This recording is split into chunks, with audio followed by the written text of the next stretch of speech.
because I was just telling Amy Hicks that two breeds that I really want in life before I go is a Greyhound and a blue-eyed husky. I didn't say that. I didn't say a blue-eyed husky.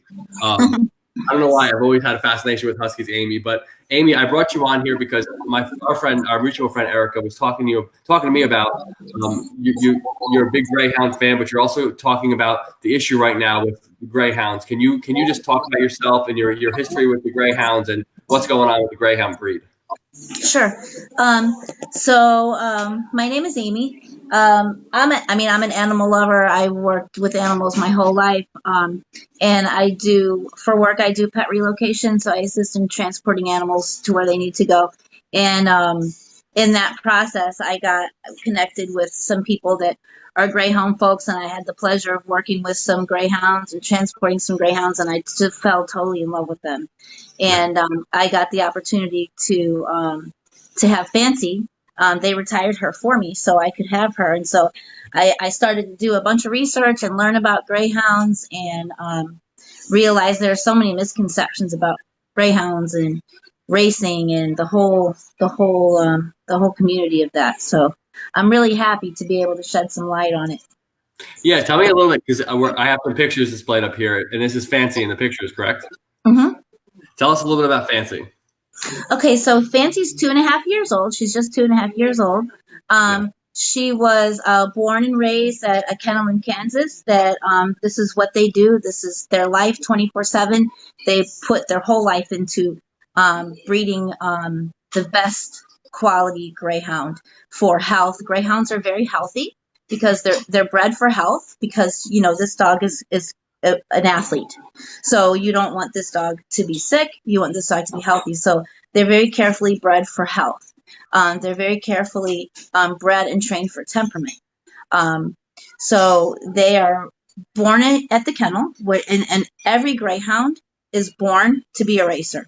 Nobody is breeding Greyhound puppies to have for pets. The business of racing, it's very tightly organized. And Greyhounds are bred to be racers. Right.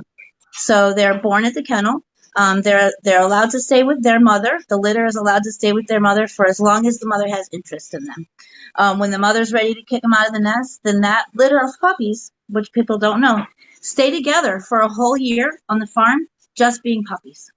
Wow. So they're very well socialized. They understand pack order. They understand that there are other packs because that group of puppies stays together for the first year. But there are lots of other dogs on the farm, so they're used to being around other dogs, seeing other dogs, and they're very well socialized. And then around a year of age is when they start schooling. And a trainer starts working with them, and they're trained to race, but they're not just trained to race. They're trained to be handled. They're leash trained, as far as, taking care of them or checking their paws or cleaning their ears or doing anything with their care. They're completely open to it because they've been trained to. They're not an aggressive breed at all. Right. They're great with other dogs. My dog Fancy is fine with the cats. At first she was like, I'm not sure what those things are, so I'm just not going to mess with them. So that's how she approached it. And now she's fine with them. They're not buddy-buddy, but they totally coexist together. It's funny. I was just reading a comment, too. Somebody named Amy Hicks goes, we have the same name. I'm just saying. Hey, everyone. And, Erica. Hey, Erica. Thanks for joining. Hey, Darius Reyes. Thanks for joining. Guys, I'm with Amy Hicks. I have always been fascinated by the Greyhound breed. I liked running track back when I was a kid. I'm a runner at heart. I do long distance running. I do a lot of sprinting. One thing though is for sure, I will get my butt kicked every time against this breed. But I never knew, like what you were saying, they're born to race. I mean, that's awesome. I think that is. I didn't realize also the continuity they have when it comes to the puppies staying together. That's to me. Can you tell me a little bit more? Because I always wondered this too. What is their diet like? Okay, so I didn't ask. I worked with, when I started the adoption process for Fancy, I worked with her trainer. Fancy came from the Palm Beach Kennel Club, so she raced in West Palm Beach. So I worked with her trainer to coordinate the adoption because the kennel that owned her gave her to me but her trainer works with a Greyhound rescue group there in West Palm Beach. So Fancy was, well, she was already up to date on her immunizations, but they did her spay and they cleaned her teeth for me. So I didn't ask her about the diet only because I am really experienced in pet care and I had done a lot of research on Greyhound diets. So I feed her what I felt was appropriate according to my research. Yep. But I know that at the kennel, I know that they feed them raw because when I was there to visit her and to pick her up, they do have, you know, the food prep going on, and I know that they feed them raw. So I feed her raw as well, but I feed her kibble too, and a couple supplements. So when I go to shelters, I live in the Tampa Bay area, but when I go to shelters to bring awareness to a dog that's either a senior or long-term stay, I usually try to take them out of their element, whether it's you know, taking them on a ride along, taking them out for the day, or just putting my George Foreman grill out in front of the kennels and just doing a Facebook Live of me cooking for them, them eating, just them being personable. Yeah. So are you saying I can't come out there and cook a Greyhound a hamburger? Well, it wouldn't hurt a Greyhound to eat a hamburger, but I don't feed my animals any kind of protein that is factory farmed. So my dogs eat venison or rabbit. I'm not trying to be bougie, but maybe that'll get my speed up to just start going eating rabbit. maybe the competition will get a little tighter. No, I don't know if Erica told you about one of the. I went to Helping Hounds Project in Jacksonville recently, and I raced a horse, and I'm like, yeah, that wasn't the best idea. But no, now tell me though. Where did the whole passion for Greyhounds come in your experience? Well, I had worked with a few of them, you know, doing relocation jobs. Right. So just, you know, having them and boarding them for a few days and getting them ready, you know, to fly, because the dogs that we work with usually are coming in or out of the country. Just from being around them and seeing how just they're amazing. They're just the sweetest dogs. They're so gentle. And they're so agile. You know what I think is really neat about Fancy when she's first of all, they make really great pets. They make really great house dogs. They don't need a lot of exercise. They're happy to lay around most of the time. But just like anybody will tell you, if you watch YouTube videos about Greyhounds, Fancy's no different. She gets her little spurts of energy, you know, and she'll run out in the yard and she's happy. If she can get one of the dogs to run around with her, then that's all she needs for a few minutes, and she's happy with that. But it's really neat how quick she can, you know, she's long and lanky, but she's very agile. I mean, she can turn on a dime. It's really neat to see. That's my limited experience with two Greyhounds that I know personally. They're so gentle. Like you see them fly across the field, and then they get next to you, and they're just like, "Hey, how are you? How's it going?" Like, you know, what's up? How you been? Hey, Michael Blanco. I always like to, Amy, to shout out to people that come on, because some of these people are just like you, extremely selfless in their approach with animals. And I think anybody that helps out a breed, a shelter, a rescue. My friend Mike Blanco has been fostering a dog right now for 45 days. Again, I highlight fosters. I highlight all kind of rescues that jump on these feeds, because again, I'm trying to highlight all these amazing people, because there's I always say there's the animal rescue in the shelter community. And then there's like probably 90% of the country that knows nothing about them. You know what I mean? Like, and I feel like with my YouTube channel, with my experience behind the camera, trying to yell at people or push people to just realize there's Amy Hicks of the world, there's Mike Blancos of the world, there's rescues of the world, there's shelters of the world. I love to shine light on different issues, and you're bringing a different issue to light. And I tell everybody, if you're part of Greyhound groups, share this video into all the Greyhound groups you can. If you haven't joined one, join the groups, guys. It's not that hard to get approved to go into these groups, but make sure you share videos like this where you see Fancy, you have an experienced person like Amy Hicks on the feed right now talking about them. Amy, also educate people on what are the issues right now going on with the Greyhound breed.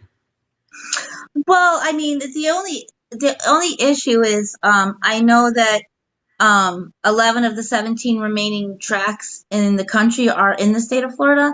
And I know that there's been an appeal at the federal court level regarding the Greyhound racing law that we just passed in Florida. But there hasn't been any judgment on that yet. So as the way that it stands now, by the end of the year, those tracks all have to be closed and those dogs all have to go somewhere. So, and they might not all, go to rescue. They might not all go to adoption. There is a very vibrant and alive racing community in Australia. There's a very vibrant and alive racing community in Great Britain. And so, I can't tell, I'm not in the racing world, but I know that some of those dogs will go to Australia to race. Some of those dogs will go to Great Britain to race. And a lot of those dogs will go to homes to be adopted. And it really has everything to do with who owns the dog. It has everything to do with that because they control that. Is there a fear you have right now with these tracks getting closed? I don't know any. I mean, I don't have any knowledge about this. I know that I've heard stories about that some greyhounds go to blood banks because they do have a universal blood type, so they can donate blood to any type of dog. But I don't know directly of any of that happening. I know that there's a problem in Australia.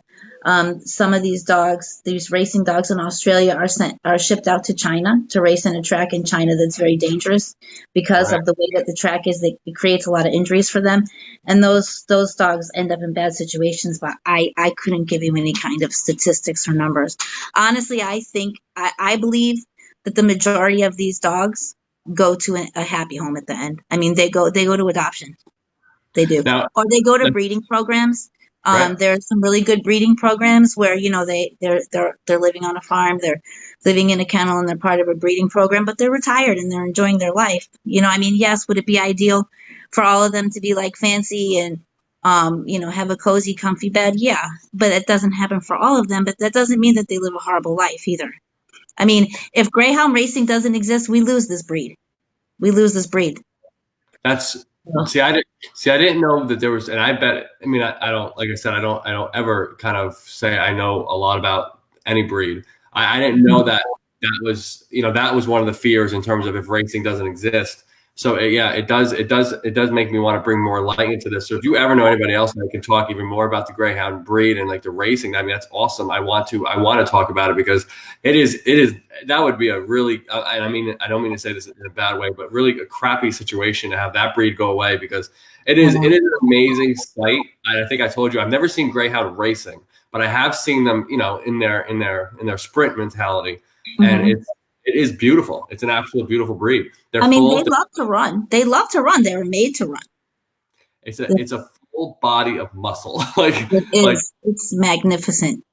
But it's beautiful. Like I'm a big fan of horses, and I've always been a big fan of horses. And I'm comparing them, but they just have that muscular body, like that racing purebred horse. Like they just have that mentality. But it's almost like they glide when they run. It's so smooth. Like it's so beautiful. I have a huge yard, and I watched Fancy one time. Right. In 3 seconds, I don't even know if it was 3 seconds. She was from the farthest corner of the backyard to the back porch, and I said, "Fancy, slow down. You gotta put the brakes on before you run up the steps."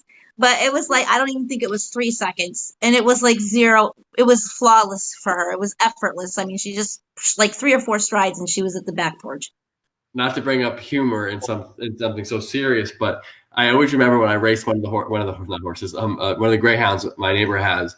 One thing I came to the conclusion: number one, we're really slow as human beings, but number two, we are the ugliest runners compared to them. Like our entire I can't run. Like if you ever see, and you've seen it, they run almost in a perfect line. Like they can run in a perfect line. We do not do that. Like our knees go up, or we kind of go inside. We're like an alligator. We go sideways almost compared to what they do. Like we are such ugly runners compared to them. And I'm like. I was going to comment on that too. I noticed she has amazing, she is an athlete. She has amazing control over her movements, and she's an athlete. I mean, I just think this is a really amazing segment, Amy, because I didn't know about, if there's no racing. And I didn't even know if they were shutting the racetracks down. I didn't know that 11 out of 17 racetracks that are located in the state of Florida where I live. There's a lot of stuff that people don't know. I'm not speaking for everybody, but this is a breed that it needs to be out there more about the issues that they're having right now. you're located in Florida, right? Yeah, I live in Hollywood. Okay, yeah. The next time that I come down that way, I'd love to meet Fancy, because I think it is a beautiful, beautiful breed. And you said she's still only 2.5. Mm-hmm. Yep. Is Fancy the only Greyhound you have right now? Yeah, yeah. Yeah. I would love to meet. I mean, I'd love to see that. There's a Greyhound racing place. Is it Tampa Bay Downs in where I am in Tampa? Probably, yeah. Yeah, I've never seen the race before, and I'm not against it. I'm not anything like that. I've just never seen it, but I would love to. I'd love to see that in person, just because it is a cool thing. So I'm definitely a component for what you're trying to talk about and what we're talking about here. Can you give me any in terms of the Greyhound breed? How are they usually, for anybody that wants to adopt one? How are they usually with kids and other animals like cats? Are they usually okay? Okay, so yes. Okay. I would say this is just a wild guess, but I'm going to say 90% of them are just fine. Yeah. It's a big misconception. Yeah. I mean, if you have there are alphas in every pack, in every group of dogs, there are alphas. So if you're dealing with a dog that happens to be an alpha or happens to be a beta, that's the only time you might have some, cat issues.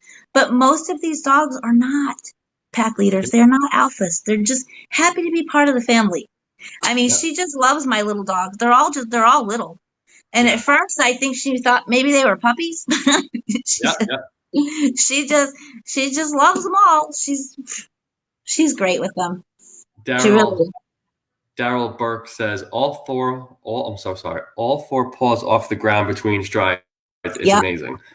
That's the one thing I feel like it's so like, if you ever, and I'm sure you've seen this before, but like when I remember my one friend's Greyhound, like as soon as he says go, I can almost feel how much more powerful he is than me. Like they just go. I'm like, oh man, like I am literally going to be picked last on this team. Like, you know what I mean? Like it's just what it is. It is a beautiful breed. It's a very gentle breed, a very sweet breed. And I think that people just don't know enough about them to understand like how amazing they are. But you said you're in St. Louis right now. I was going to see if you can get Fancy on the actual video.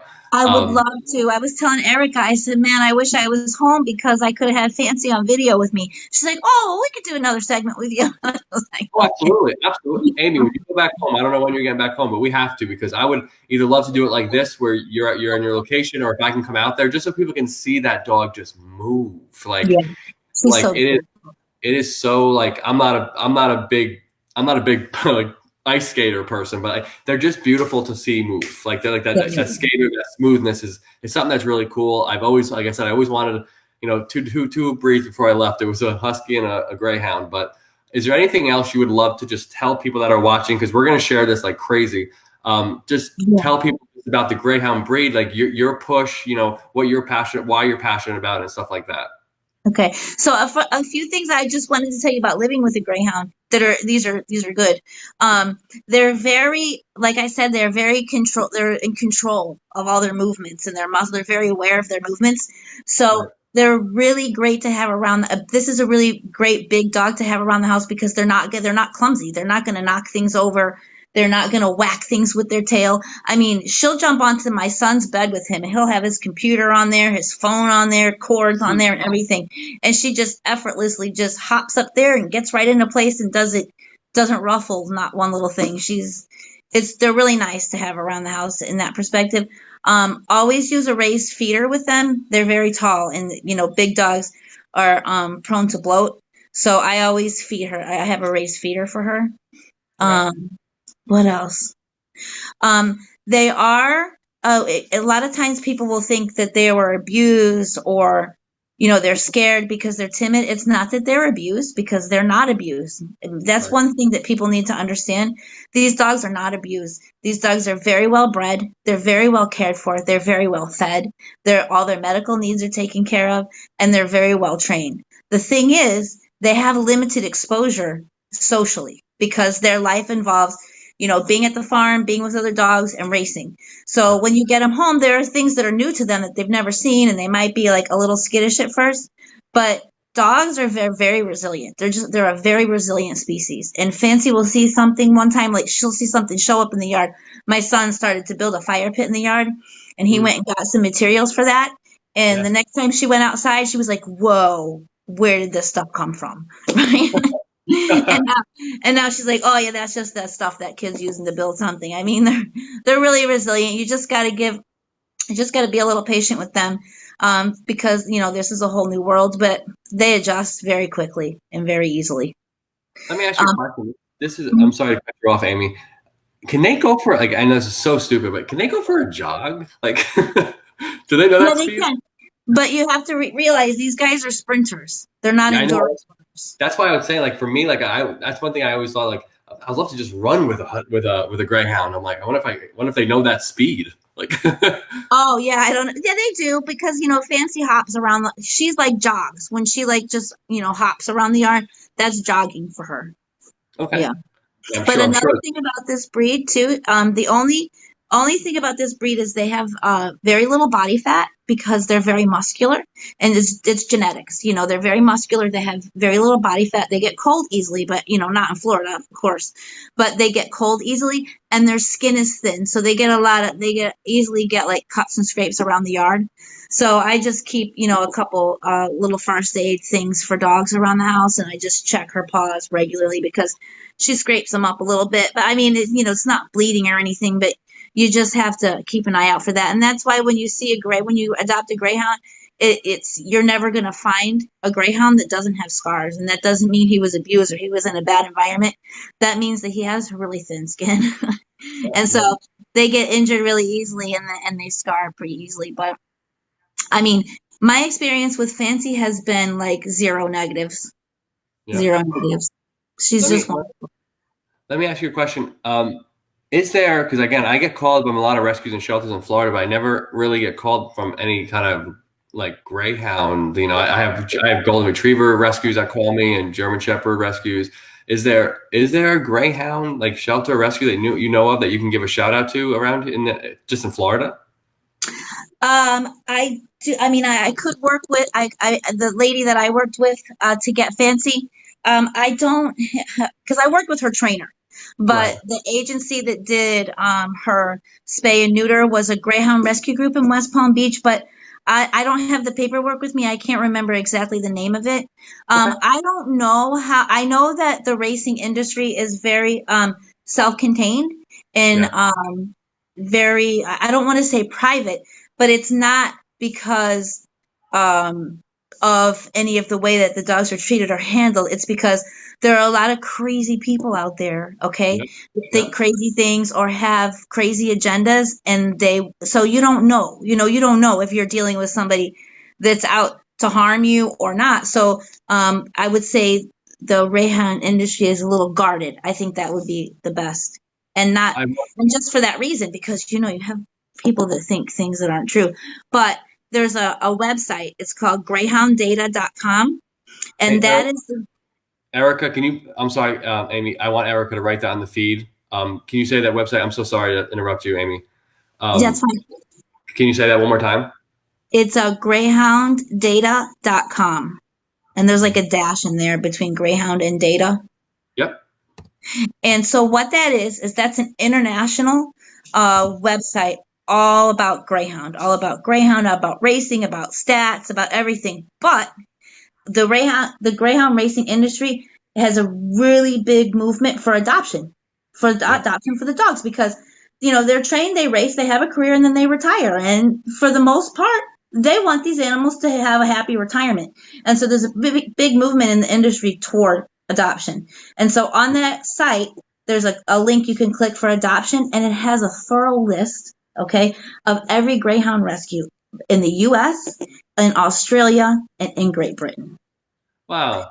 Yeah, I mean, I think there are at least 100 listed for U.S. Greyhounds.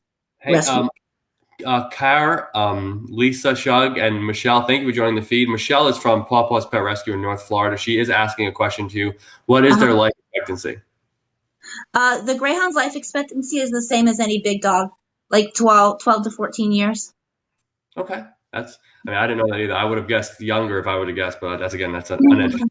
It's a very healthy breed. They don't have health problems. They don't have genetic health problems at all. They're, yeah.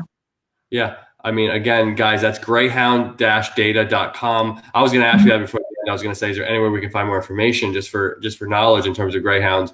I do like the idea that there is a website for all the adoptable greyhounds, because that's something that if we're going to push adoptions, there's got to be a call, a point to point people to, call to action kind of thing, because that is huge. And again, I know you know them so much more than I do. But from the little that I know, they are beautiful. Like, they are just beautiful animals. And I'm an athlete. I'm a sports guy. I've always been my whole life. And I'll tell you, I would do anything to be as fast as they are. Just kidding. They move like they can. They have it. They make it look so easy and effortless that it is. I didn't even know that they had these kind of areas where, like, they basically are bred to race. And that's the only reason the greyhounds. That is the only reason the greyhounds are bred. I mean, and the breeding and the selection and the breeding for breeding, it's very careful. It's like scientific. It's very, very, very, very well organized. And these dogs are bred to bring out the very best in this breed. They really are. Do you know the process of which, like, for some of these, for Greyhounds data, any of those rescues that are on there that have greyhounds up for adoption, do you know the process to adopt one?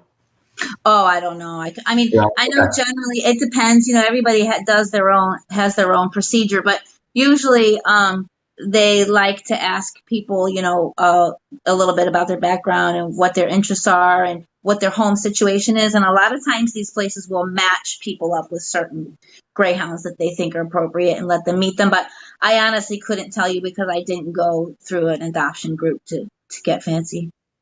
Okay. Yeah, that's one of the things I didn't know if you knew the answer to, but and like you said, many places have so many different things, from house checks and to all those kind of things. So I just didn't know if there's any kind of different protocol. But Daryl Burke, he said, "Oh, well, I live in Safety Harbor. I should have known that." He goes, "Safety Harbor has a picnic every year for greyhounds and greyhound owners, where the rescue bring adoptable hounds." Daryl, where is that? When is that? I would love to. I didn't know about that. I would love to see that. But yeah, I think greyhounds are one of the most beautiful creatures on the planet when it comes to animals, pets. I mean, cats, dogs, horses. I'm a big horse fan, but I will do everything I can to push this out. And again, if you want to end it on any other note, you just let me know, Amy. Just say what you want to say. I mean, speak up. Just kidding. No, I'll tell you something. If you have a greyhound, you'll never go back. I mean, they're just in every way. They're just so special. They're just so special and so beautiful. I mean, I really believe they're the most magnificent of all breeds. Yeah, I saw from one of the pictures, if you guys see on the left here, or it's on your right, whatever it is, Fancy is on in the two pictures over here. So you went from probably a 50-mile-an-hour runner to 2 cats. Oh yeah, she doesn't care about cats. It's just two different things. Like how is Fancy with the cats? Well, at first, her first impression of them was, "What the heck are these things?" Yep. And so she was just like, "Okay, I am not gonna mess with them." And then the one cat, the black cat, he's way too outgoing for that. So he would come up and he would approach her and he would sniff her, and so she got to know him a little bit. And then and then she's fine with the other one too. The other one, he doesn't really like any of the dogs. But he stays out of Fancy's way. So, they coexist. She doesn't care about them. She doesn't mind, living with them. She doesn't need to be BFFs with them. She's fine with, the way that they set the thing up, that they just, they coexist, and she's fine with that. Yeah. Well, I don't want to take any more of your time, Amy. I really appreciate this. And I really want to do a second segment because I would love to see Fancy, whether it's on the camera or whether in person. So people can really just see how beautiful this breed is in terms of just out in the field or out in your backyard or something like that. Because, I mean, the more we put video out there of Fancy and other greyhounds, the more people are going to just understand, the situation, the problems right now. We have to push for adoptions, guys. Again, that is greyhound-data.com. Just educate yourself, guys, on the greyhound breed. And if you're interested, go adopt one. You'll fall in love, I promise. There you go. But Amy, I want to thank you so much. What you're doing is completely selfless, like all these other people I talk to, and you guys are all my heroes. So thank you again for coming on here and talking. I think you're wonderful, and thank you again for giving me 30 minutes of your time. You're welcome. Thank you for what you do. Wait, Amy, happy Mother's Day. Oh, thank you. You're welcome. Have a good one. Thank you. Okay, you too. Bye.